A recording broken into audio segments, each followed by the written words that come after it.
Hi, it's Mr. Broadbent here.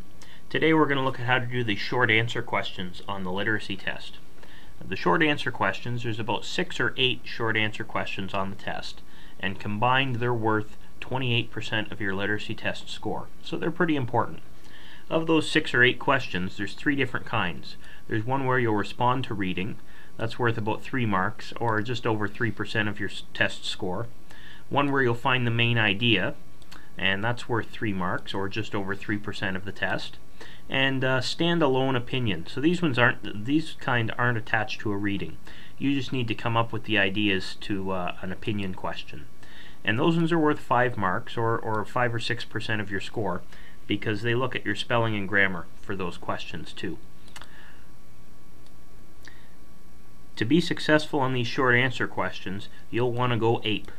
If you go APE, you should do a good job on these questions. APE, of course, stands for Answer, Proof, Explain. So what you need to do is you need to make sure you answer the question first. A good strategy for that is by using part of the question in your answer. Next, you need to have proof. Proof really means specific details from the text. They love specific details on the literacy test. So if you include specific details, and then explain how those specific details support your answer, you should be successful on the test. Here's an example of an APE type question. Identify an important environmental issue. Use specific details to explain why it is important. So what this one does, an important environmental issue is the contamination of water. That answers the question, answers it very clearly. Proof. Water is a natural resource that humans can't live without. And here's the specific details. Without water, you can die in 3 to 4 days.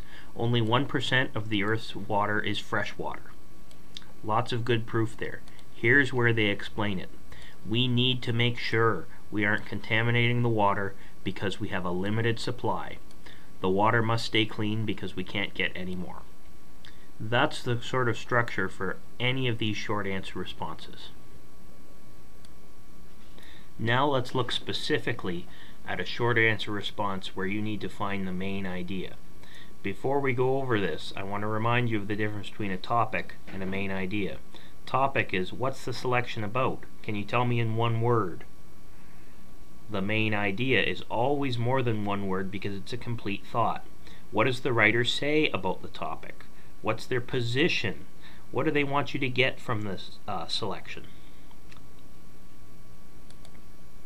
So here's a piece of reading that I'm going to look at and find the main idea.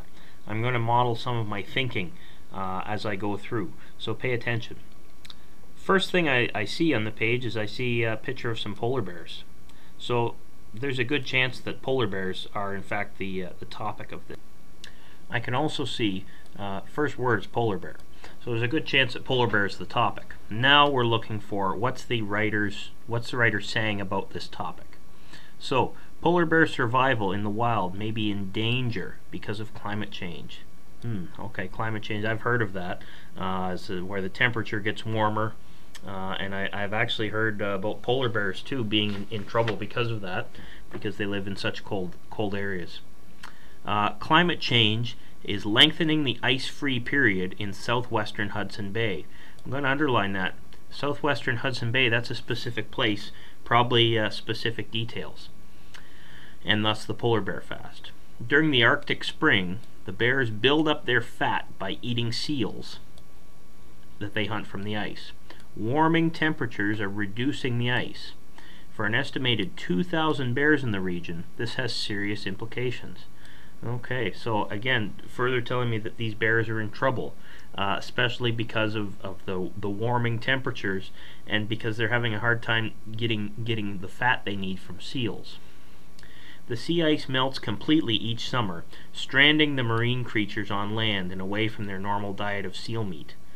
That's an interesting, what marine creatures are they talking about here? If I look around in the piece, I see that they're talking about stranding these marine creatures away from their normal diet of seal meat. We know that bears eat seal meat, and they haven't talked about any other marine creatures, so they must be, the marine creatures here must be the polar bears. Although many polar bears do consume lots of blueberries and black crowberries on land, the bears lose almost a kilogram of weight a day for at least 4 months, and as long as 8 months in the case of pregnant females. Those seem like very specific details that I might want to include in my piece, so I'm going to underline those as well. So there's lots of words in here that indicate the author's opinion about the polar bears is that their survival's in danger. Talking about how they can't get their fat because of the ice-free period, having trouble building up their fat reserves, serious implications, losing all this weight. That's clearly the main idea. So now I need to find a good specific detail that supports that.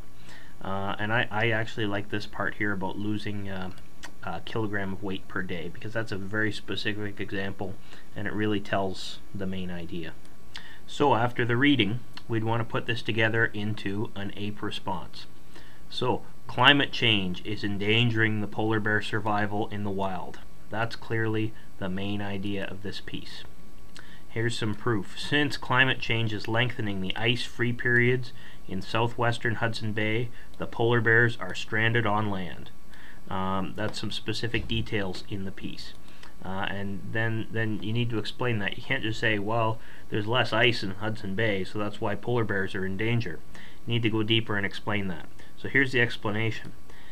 And they're away from their normal diet of seal meat during the summer, resulting in less fat buildup in the winter. Okay, lots of specific details in a response like that. Good explanation. If you follow this structure on the literacy test, you will do well. So good luck on your practice task, and I will see you next week.